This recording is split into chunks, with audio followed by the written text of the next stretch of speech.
Welcome to a Foxy Tech Tips tutorial on deleting playlists from YouTube. If you find this video helpful, please consider subscribing to my channel and liking the video. Start by going to your YouTube channel page.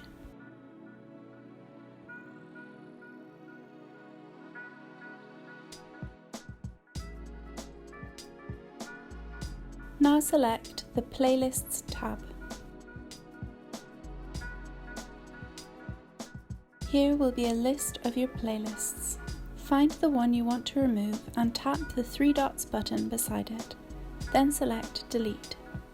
This will permanently delete your playlist.